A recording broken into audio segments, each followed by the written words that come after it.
course jamaa ka force NDC yenyewe imekuja ikakuwa na wase wengi, kina Rao wamekama hapo na magunzi wake. It looked like it was an ODM affair stroke Jubilee, but nonetheless, of course, what we read is that Uhuru is trying to show Ruto that I still bado ako relevant. Ako na say. Yani anataka bado kukua relevant. Na Rao, because he is the beneficiary, because he is also fighting outside the government, of course angeflow to nayo. But nonetheless, he failed in terms of handing over power to Rao, because that was the objective. But saizi in terms of Jubilee nini yake iliisha, because he was the president. That was the ultimate office that he was seeking. Saizi haezi kuwa party leader because he is not going for the top seat. So he needs to hand over to somebody who is going for the top seat again, who is coming after him. Haezi si tenable yeye kukuwa tena ati bado ana control the party, if you ask me. But nonetheless, for purposes of the fight against the government, ilibidi ame come back now, and I want to believe that the reason as to why this guy is trying to fight back ni kutry kuonyesha relevance yake after winning, after losing of course to Ruto, losing in terms of because he supported Raila. Now I don't know what you read out of that NDC first of all, ama chenye because of course it's not an NDC, it's about now Uhuru. Huyu jamaa unadhani rada yake anajua chenye anafanya ama tu yeye tu anabahatisha? Does he know what he's doing? Anadanganya. Huyo jamaa angeenda relax. Sioni kama itamsaidia in any way. I think hata itamweka to a negative limelight as opposed to sasa itaharibu zile vitu mzuri tulikuwa tunajua about him. Angechill, tutulie, kwa yeye ni retired, tumpe heshima zake. Aache unajua Rao ni mtu akona spirit ya siasa. Acha Rao acheze hii game. Sidhani ni fiti Uhuru akiruka hapo. Mimi nikiona jamaa pia ile unajua pia Uhuru aliinvest wakati yake. Na wako na company sasa pia anajaribu, anaona hizi ni kama watapigwa vita mahali. So lazima anajaribu kusuna. Hata iliongelea story ya kuiba kondoo ni mali, aliongelea mali yao. So ni ako na hiyo kafia hiyo, na pia watu wao wako na hiyo fia. So mimi nikiona ni pia hiyo ni another factor. That's a very critical point because one, remember Uhuru alimanage government previously. Yes, wali win hii serikali na Ruto before, lakini akamchuja.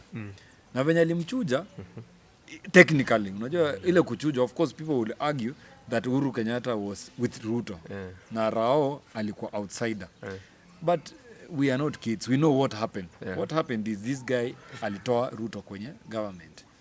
Ruto was just the deputy president on paper, but kwa ground things were. In fact, there was a time ali disclose that hakukuwa na budget kwa ofisi yake. So this guy did so many things after shatoa Ruto kwa serikali, and he knows that these things, this guy can go after this hizo mistakes zenye alifanya. But now unajua sasa tena ukinyamaza ukae chini hivi useme ni kama umekubali kushindwa, this guy can actually finish you.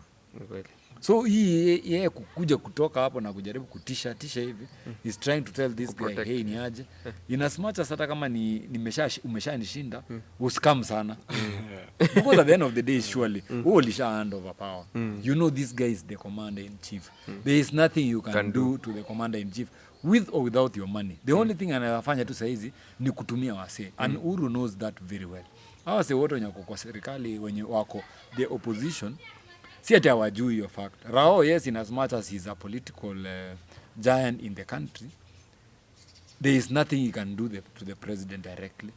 Haezi fanyia kitu rais kwa sababu yeye ni commander in chief. The only thing he can do ni kumblackmail. Now he is using his support base. Sasa saizi ni kuambia wase tuendeni street fanye hii, kujaribu kuambia umse, yes tunajua wewe ni commander in chief, lakini ukitufanyia hivi tutaku you get, because could destabilize the country. Inafanya the government inakuwa ungovernable. And you see that is why even they are riding on this issue ya saizi kama hii financial bill yenye tunaongelea saizi. Kuna vitu mingi, there are so many things which are not good. Of course any financial bill ukijaribu kupropose anything, lazima ita offend a lot of people. But now for them that is not even the object, because ukiangalia kama hizo financial bill, even the things that Uhuru Kenyatta would speak about, including the housing deal na kina Rao, these people were actually selling this agenda. But now because wase everyone is complaining, the economy now is bad. Hakuna msajui economy ni mbaya. Unga imepanda juu, everything has gone bad. But our say wanajua hizi vitu ni wao ndio wali create. But since ina affect the majority, tutajifanya ni kama sisi tuko part of it. They are riding along with this thing. They are now wamefufua kina Maina Njenga, wanafufua wase so that they use them as the conduit ya kufanya nini, kuput pressure, kumount pressure on the government. Yeah. But in essence, Uhuru Kenyatta, whatever that we are experiencing, he entirely create. He was the one, the CEO of the country at that time. He was managing the country. The same way Nakina Rao was part of this government through proxies ya ku sanitize whatever that Uhuru was doing. So now wameona economy imekuwa mbaya, so hii ndio kitu yenye wasa watalalamika, let us go with it. House levy saizi wanalalamika, let us flow with it. So na hawa se wao wote wale masupporters wao wote, of course wengine hawezi read hiyo ukora. So wao wanakuja wana flow na hiyo kitu, they start wanaanza ku put logic on the things that the government is doing to paint the government that it's actually doing something that is bad. Wengine hata wanasema government iache kuforce kitu kwa sababu itaibiwa. But ukifikiria hiyo ni culture yetu. These people when you wanna run the government, kuanzia Ruto and everybody, si ni product tu zetu. Ndio. Why are we pretending as if there is another better human being that atakuja wenye si same na wenye si tumewaelect? Do you think there will be another good person better than the politician that we have? You know? In politics hakuna. Inakuanga hata way worse. Mwenye anakuja ni worse kuliko mwenye alikuwa. So ni tukubali tu kweli. Hiyo ndio reality yenyewe. So survive. Unajua walisema kuwashinda bana nguvu join tu. But do you think this guy akona goodwill ya ku like wacha mimi Ruto? Sawa, lakini of course kuna hiyo bit ya siasa lazima ikuwe. Unajua of course ana mean well kiasi. Samoa na ubaya, lakini mimi naona pia unajua pale mlima huko Mount Kenya wase wanapigania kingpinship ya huko pale. Hata hiyo wanataka kirigijia achukue, lakini ndio unaona hizi vitu hata hii NDC wana force kina nani ni wase tu wanapiga yeye jamaa vita, yani wataki jamaa rise. So the enemy now is rigiji. Of course amoya shakwa president. Wewe piga msemo mwenye shakwa rais. Wewe msaa shakwa rais. So wanataka you can do anything. Wanataka tu rigiji. Rigiji is the enemy. Lakini kusema ukweli how Rigiji is operating, me I don't think this guy msa amesema ukweli yenye si kila mtu anaona. Unajua acha nikwambie, the truth has never been something that inakuwa acceptable. Hata Yesu alikuja akasema ukweli na alisema in fact the word inasema kuna mtu ukweli haitasikizwa. The truth has never been accepted by anyone. Whether upende usipende, na Rigiji yeye usema ukweli. Yeye anasema sugar coat. Amesema juzi hii serikali ni shares. But honestly, kwani serikali ina manage wangu aje? Hata Rao angekuwa hata before si alikuwa amesha name nini yake cabinet. Cabinet wake ilikuwa nani? Alitoa watu kutoka sijui huko Bondo. Si ilikuwa tu wasigina Joe, sijui nani ndio Alliance, sijui nani Charity Ngilu, sijui nani. It was the same guys. So anyone who wins over power lazima atawak na wale wasi walikuwa na fight na yeye. Opposition wali fight na watu fulani, they would have given them jobs. Watu wa opposition hao wase wote wenye Ruto wangekuwa nao wote, hakuna mse angekuwa wa government. That is a fact. So hii shares si ati ni uongo, ni vile tu ni ukweli zingine zenye hatutakange isemwe. Atu jamaa amesema siku hizi serikali ni ya shares. Si hivyo ndio imekuwa ikikuwa, ni vile tu watu wasemangi.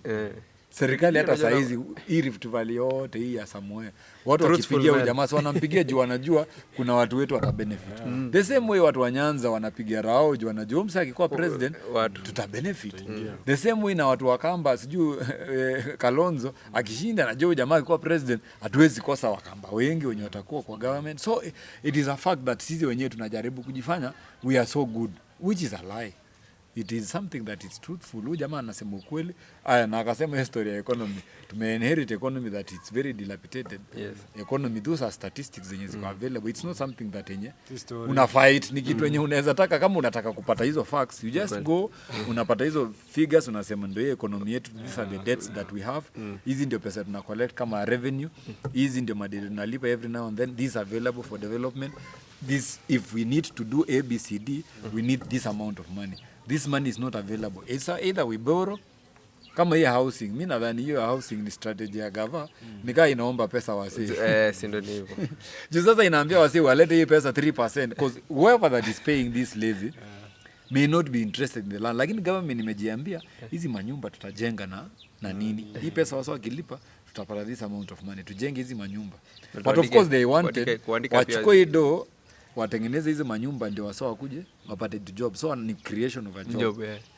But at the same time they are creating these jobs using pesa zenye nyinyi mnatoa. Yani sisi tutumie pesa yetu. But now that come to think about it, is it bad for us to finance for our own projects? Is it a bad thing? It's good lakini hiyo idea jamani fiti, but amelete poor timing.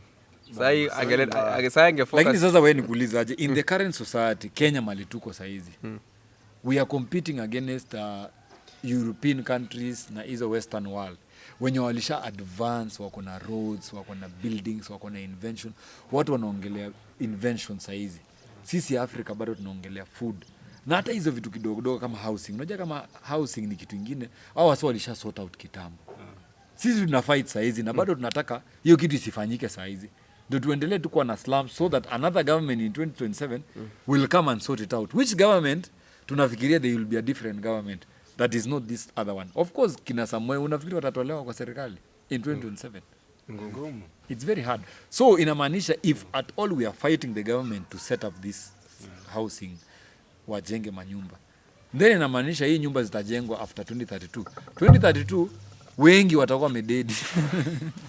Wengi kwanza watakuwa mededi kina Rao kwanza. Okay, I'm not saying that Rao na wish is dead, lakini 2032 buda, hiyo ni time gani hiyo? 10 years from now.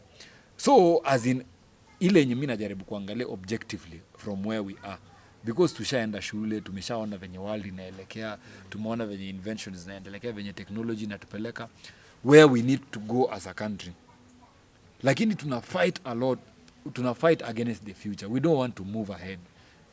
As in Africa tumekuwa dominant. Yani unaona kama saizi housing wasa wanaipiga wanasema in fact this is the message that the opposition normally keeps saying, this is a big scandal waiting. This is a big scandal. Those are the words that they throw in any project yenye inattend kama ni kama hustler fund. Wasa wakasema that will be a big scandal.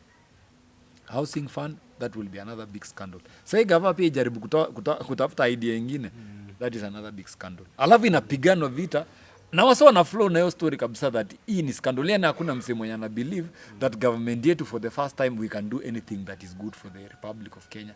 But constructively what are we doing to ourselves? Inamaanisha then tutabaki tu vile tulikuwa. Africa will continue being the way it is because we have refused, tuna-operate na fear sana. Tuna-operate that government, of course in as much as government, hakuna government unaweza niambia ni mzuri. Somewhere anaweza kuwa, hata yeye anaweza kuwa na goodwill that he wants to take. Of course as a president anataka legacy, he wants at least by the time anatoka atasemekana alifanya hii na hii na hii na hii. But also nyako nyuma yake si kila msee ni mzuri. I would be lying to say that anyone in the government is a good person. Kuna wase wengi government wanataka kuiba, kuna wase wengi government wanataka yani kuna wakora wengi. The same way government yenye ilikuwa ya Uhuru kuna wakora walikuwa. That's why now his corruptions lazima ziendewe, because if we do not get money back, the money that was stolen, then tunaendelea kubaki in the state yenye tulikuwa previously. But going forward, if we are to go forward as a country, lazima to accept that vitu zingine zifanywe. Now economy ni mbaya.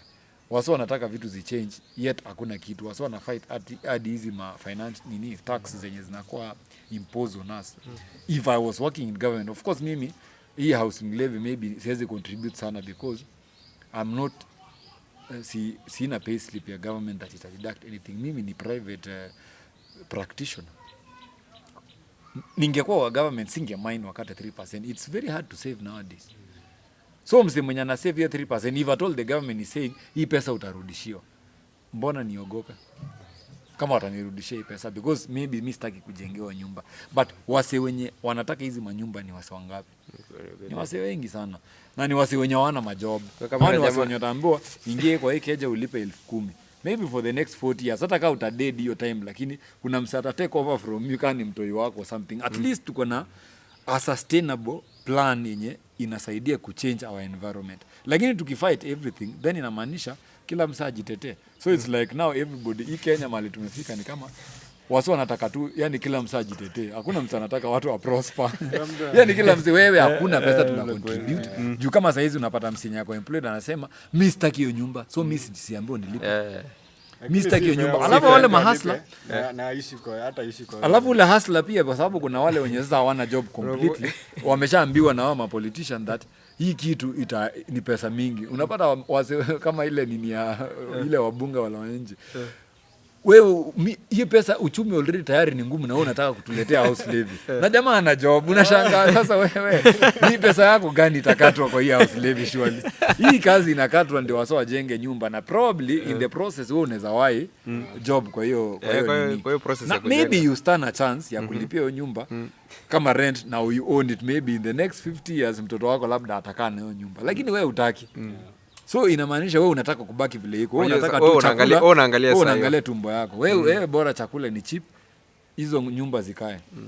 But do you know what that happens? That does inamaanisha sasa hata ile fee yenye tulikuwa naye ya kusema somewhere maybe anataka tu wase wake. Then inamaanisha the people who are going to benefit out of this government will be the people wenye somewhere mwachagua wale wase wake. Au wase wengine hawatawahi benefit then. Again. Because whatever that you are fighting was actually supposed to be the greater multitude ya citizens. See hawa jamaa. Because if these houses were to be built, government haiwezi kuchukua hizo nyumba zote. Zingine zitaendea wase. So kama nyinyi mnapiga hivi vitu zote inamaanisha sawa, wacha tu work na hii pesa yenye tuko nayo, which is ni kidogo, because at the end of the day the government inasema sawa, mmesema hii house levy amwezi toa, sawa, amtaki tuombe loan, sawa, so this is the money that we have, we can only do this. So zinyi mnasema sawa, acha ikae hivyo, then sasa mkuje mseme hii government imeshindwa kufanya kazi. Unajua the problem pale, so government yenye inakuja next pia itakuja tena itatumia the same principle, because even these other people will be opposing this government. Msiombe loan na msifanye na msituwekee tax, lakini sisi tutabaki tu stagnant, because now we are not going forward, we are not going, sasa tunabaki tu vile tuko sasa, tulipe madeni tumalize. Unajua pia wase wengi wana information ya hii kitu, wakifanya public education ama wangesema public participation wa involve waambie hii kitu ni hivi na hivi. Unajua msasa anashindwa hii kitu, wanaongelea housing, mtu nakato waelewi, wase wengi waelewi, wange so tuseme hii kitu yote. Bwana yule mzee alikuwa anasema nani ana kwao nani ana kwao. But considering unajua Africa generally, tuseme Africa si tuko na land, tuseme tu kweli. I think that the reason as to why maybe easy vitu za housing inaleta shida, it's because African tuko na shamba kubwa sana, so unaweza pata kwenyu nyinyi mko na land, wewe ikiumana huwezi shinda. Unaona kama saizi all this, kama ni wakale 3/4 ya wakale wakisemekana timu umana hawezi wakakosa pale pa kuishi. Ni kweli. The same way Western, Wajaluo, all these tribes zote within the country. Wasonyo wako na issues actually housing, mostly unapatanga ni wasi wanaishi urban centers. Na urban centers inaendelea kugrow because wasi waocha pia wanaenda tao. Na then wana discover na by the naweza ishi town. Mbona niende ocha kama naweza ishi tao na access maji, na access stima, na access internet, na access roads, na access hospitali. All these social amenities, they are accessible within urban centers. Na statistics imesema wase wengi wanaelekea wapi? Matowns. Wase wengi wanahepa ocha. Samuel alikuwa anasema hii mashamba ziko ocha ni big. Tujenge manyumba wapi? Tao. Hizo mashamba tutumie kufanya nini? Food farming, to produce chakula. Tujenge manyumba tao, watu waishi town, wafanye ukulima huko. Mashamba so hiyo nyumba yenye mse anafaa kupewa nyumba ni mse kaa wewe sasa. Mimi niishi sasa hizi CBD. Nafanya job zangu, of course ukipractice lazima upractice mali watu wako, conflicts ziko nini. So huko town mimi nalipa rent maybe 15 Gs ama 25, whichever amount that you are paying. Ile yenye unaona unawezana nayo, as long as you are living a comfortable life na security iko. Niambo nilipe hiyo nyumba ndio ni own hiyo nyumba. Si nitalipa, of course nikifika 60 years siwezi kaa tao. Nianze kutembea na fimbo town bura hii narudi huko kwetu. Nachunga mbuzi nipige story na majamaa. Sitaki mambo ya town ikifika miaka 60. In fact that should be the rule. Ukifika mwaka 60 toka town enda kwenyu. Wasonyo nafaa waishi town ama wewe unafikiria msana nafaa waishi town? Unajua pia the more una head unataka pia peace, utaki vitu mingi, unataka tu kurelax on, labda kama uko na mfugo ng'ombe nini exit nilitweet juzi exit strategy ukishafika mwaka in fact 40 years unafaa kuosha panga vile utatoka huwezi ishi town ati wewe unaingia tomboya na fimbo yako bwana una collapse hapa msee ama basi ya ronga unapigwa aroji napiga hoot hivi pop una collapse hapa hai mzee alishikwa na hata attack ni ile hoot ama wasome kimbia tawama upate siku ya game ya Gor wasome kuja hivi kupiga mani zao pale archives wanataka kuomba vitu zao huko kwa tomboya statute wewe umeonekana hapo kidogo umecollapse azini unashtuliwa na vitu kidogo unaweza dead huko unapanda KICC pale kidogo unaangalia dunia hivi unashtuka unaishia so town place ya wasiunyo wako bado na agility mingi so hizo manyumba I would agree that we need to build houses in town hizo story ya kutoa hiyo maslums itoke yote gava ijenge manyumba and if that contribution can be made through the public servants because kama umepewa kazi na gava mbona ujifanye uko na kichwa ngumu una feel entitled kwa nini sana yet gava inajaribu kuorganize ipange wasionyoana job ni wengi kushinda wenye wako na job na wasionyoana job pia wakipangwa so wasionyoana security kwanza blackmail alafu unajua wasionyoana wanaendelesha hii agenda ya kupiga hizi vitu ni wase wote wenye wako na salary MP wote wako na job kwanza hawafai hata kuwa naongea kabisa completely in fact they can talk about ni vile tu sasa ni representative of the people but chenye wana represent unaona kama wanakuja kupiga vita housing na wanakuja kuambia unapata msaa ameenda MP ni huko kwetu sasa assuming huko umeenda Baringo North huko wewe unaenda unafika huko unaambia wasi hii serikali inataka kukata 3% ya house levy msaa aelewi hiyo ni nini aelewi si unaona so inakuwa I make sense unajua pia wase wakilipia wase mayut man wakipewa job kwanza security itapungua sasa unajua that is why nani government wanafaa waangalie hizi vitu za basic amenities kama food shelter hizo ndio hata hizi wasigonge hiyo ndio ina affect wase lakini hizi zingine zenye zinachukuliwa for purposes of kusort wase because we are collecting whatever that they are collecting to fix something yes so the only thing me nafikiria the only responsibility of a legislator of the 21st century ni ensure that whatever that has been collected by the government of Kenya does not go to waste. Yes. That is the most critical job as a legislator of this republic anaweza fanya. Pesa yote ya serikali isiibiwe. Sasa hizi unaona wasa wanaongelea story yote ya government na taxes.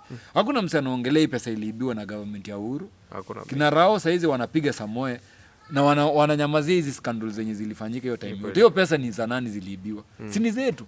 Mbona kama wanacare sana about hii pesa inakolektiwa na somewhere that itaibiwa? Why are we not going for this money that government ya Uhuru Kenyatta iliiba? Mashamba zenye ziliibiwa during na Mau ile time yake na Kenyatta because yes kuna mashamba zilichukuliwa. I may not blame Uhuru Kenyatta directly but kama kuna mashamba zenye Kenyatta alichukua bio Kenyatta alibeba msalaba yake kivyake. Kila mtu ako na era zake. Alichukua shamba rudisha hii. Hii ndio tutatumia kujenga manyumba. Pale Northlands yote ni housing iwekwe hapa. Sawa. Pesa fulani sijui nini ilichukuliwa nini COVID billionaires tumepata this amount of billions. Tumepata hapo hizi zinaweza jenga nyumba 1 million na ita employ watu fulani tuweke hapo. So that now we can go tuende pamoja. Because now it looks like we are fighting, government is looking for money from the people. Pesa zenye ziliibiwa kwa government hakuna mtu anafuatilia. So the government is also not being so honest because you guys, we know that there's a problem with money. But you are not going for the money that was stolen by the previous regimes. Na nyinyi mnajua. Lakini mnaleta hii shida kwa citizens. Mnakuja kutuuzia agenda ya venye sijui house levy itatuumiza, unga gharama ya maisha imeenda, lazima tuende kwa street. Tukishaenda kwa street what happens? What is the plan? Because kama Rao saizi is also becoming a cloud chaser. Yeye anafuata tu vitu zenye zinafanyika. Wao wanalalamika juu hakuna food, jamaa anasema wewe imepanda juu. Na wewe ulikuwa hii time yote na ulikuwa pia uko kwa hizi scandal. Nini na una hata hiyo plan. Assuming saizi tuseme hata saizi if hypothetically speaking if saizi tuseme somewhere atolewe kwa government na tuweke Rao hivi, do you think anything will change? Hakuna.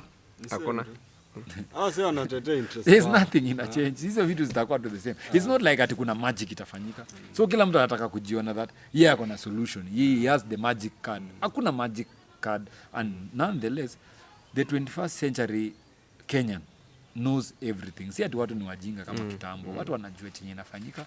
In as much as watu wanapiga porojo mingi, a current citizen of the Republic of Kenya is not as full as everyone may think. Wasa wanajua chenye inafanyika, wasa wanasikiza, wasa wanaelewa, people can see and people know where they are going. Sisi wenye tulikuwa shule, saizi we are in, mimi kama niko 30s, early 30s. Wase wengi wenye wako campus wenye wajaandikwa kazi, wako hiyo age brackets. Ni wase wamesoma wanajua chenye inafanyika. They are seeing whatever that guys are doing, wanajua hii ni upuzi wanafanya. Kama ni Samoei anafanya kitu yote, even Samoei right now, anything that he does yenye ni ujinga, wasota wanaona tu. They people might not say it, but they know exactly what is happening. Chenye kina Uhuru wanafanya, wanajua vizuri sana kama hii ni upuzi unafanya ama ni true. So si ati wasijifanye pia ati wanafanya hizi vitu zote, wanafikiria ati ni waseni mafala. Hata hii economy hakuna mtu ajui ni pale. No one doesn't know that everything si Kenya peke yake. Na si Kenya peke yake. Watu wanaona technology siku hizi imekama. Watu wanaona economy venye inafanyika Russia wapi. Everyone can see what is happening around the world. And everyone is also interested in bettering their lives. Mtu anataka Kenya are working people. Kuna watu saizi, I know so many people who are not employed by government. Na wanaishi, wanakula. Kesho watakula, kesho kutwa na wanajua next year they are planning for good life for their lives also. In as much as government iko na plans, watu pia wako na mpango zao. Ni kweli. Zenye ni za kujiimprove. But haimaanisha tuone chenye government inafanya. So in essence I don't know. So for this Madaraka Day, what are we expecting? Huyu jamaa anapanga kutuambia nini? Tuongezee uongo tu. By the end, hiyo ndio blanda somewhere. Ana promise sana. If somebody is closer to somewhere, anafuata amwambie saizi mali imefika, unyamaze kwanza. Nashuku jamaa anajisahau sometimes pia. Anafikiri pia bado ako campaign. Saizi si time ya kuambia. Unajua ali ride along na hiyo alishine wakati ya campaign. So bado hiyo kuongea kwake ukisha take over government, unanyamaza na kupiga kazi. Ni wewe sasa ufix. Wase wengi wanajua chenye inafanyika, watu wanajua economy ni mbaya. So wewe nyamaza, fanya vitu. Lakini usikuje tena waambie watu nimefanya hii. Sasa wanaanza kunifanyia hii. Hapana, hakuna mtu si ati usianze kusikiza ati uanze kujibishana na opposition. Wewe fanya job yako. Usianze kutuambia sijui hata juzi walituambia hivi na niliwaambia hivi. Sijui niliwaambia hivi. Bro, fix economy. Wala sinaanza kutuambia nenda kuomba Uhuru paka mvua inyeshe. Economy usitafute nini way out. Ushapewa serikali, run the government well. Msakiiba pesa chukua weka ndani. Dela sheria. Mwenye amechukua pesa weka ndani. Nyamaza, as in he needs to kama venye Kindiki. I love the way Professor Kindiki is operating. He has reduced a lot of noise in the social media. Squeeze ni kunini. Hii social media hata wafai kwa natuambia ako wapi. Inyamaze tu tusikie tu Pokot kulinyamaza huko kuna peace. Kidogo usikie Shakahola wasa walishikwa nini. Yaani let us see heads roll. Wacha na mambo ya kutuambia sijui walituambia. Hiyo utafanya 2027. Na hiyo siku itakuwa more. We have given the president a contract for 5 years. Tumemaliza 1 year sasa. Bado. 1 year inaenda kuisha. Second year itakuja, third year ikifika 4th year kama hakuna kitu imefanyika, Samoei atatoka bila hata kujua. Kama akifanya ujinga. But I think he knows that itakuwa very unkind kama atacheza rough. So it's the responsibility of him to ensure that everything is fixed within that 5 years. Yes. But nonetheless, it is good to wish the government well. Yeah. In as much as the government messes up na nini. Sawa tufanye nini? Taimba kila siku, hata wewe mwenyewe unaangukanga. Unapanga kufanya fail sometimes kwa mpango zako. Zingine unashindwa kuexecute wewe mwenyewe. Wewe how many wacha hata tusiongelee. My S nini nimepanga tangu lini. But nonetheless it's okay. I think that is the message that let us not lose hope when we are still alive. Utakufa roho wakati una dead. You'll rest when you die. We will rest when we die. Actually, unajua kukufa ni resting ya ukweli. Hata DBK juzi alitweet hapo akasema he felt so happy seeing her mother akiwekwa kwa coffin pale Lee funeral. Because anajua sasa there is no more pain, there is nothing more. Tukidedi hauna uchungu. That's why nasemanga wale wenye wanasikianga uchungu mtu akidedi na wenye wanaishi. Wewe mwenye umededi sasa unasikia nini? So ushadedi. Bro, unataka kudedi ni. Kama unataka kudedi ni nzuri. I'm just saying mtu amededi ni rahisi. Sasa saizi hata in fact that is the message. Wewe ukiona pia maisha imekuwa ngumu sana. Serikali imekusumbua sana. Chunga bwana. Yaani imekusumbua sana. Wewe jirushe ukufe. Wewe dedi. Hakuna haja ukae mpaka 2027. Sasa kuingara Sasa tufanye nini? Shakahola azimia. Kama umeona maisha imekuwa ngumu sana, umeona kabisa hii unga imeenda sana, mafuta imeenda sana, hauna kazi, hauna mbele wala nyuma, si unajiua tu, mambo inakuwa rahisi.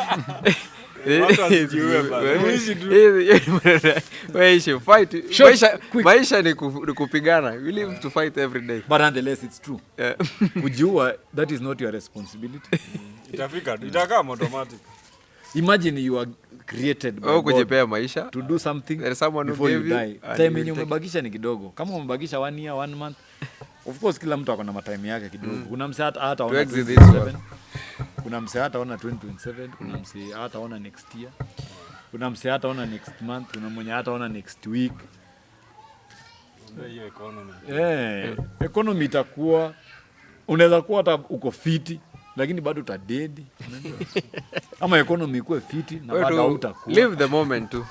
Live in the moments. Yes, that is the message. Live in the moments, guys. Wacha unaswim kama shida iko na. Sasa kila siku ukiamka useme tu sijui nini serikali. Sasa wewe unafaa udedi. Sasa that's it. That's it bro. Chokozi leo sasa. Mamu chokozi. Wewe tumefunga hiyo story bana. Acha hizo. Nataka tuendelee kuchoma.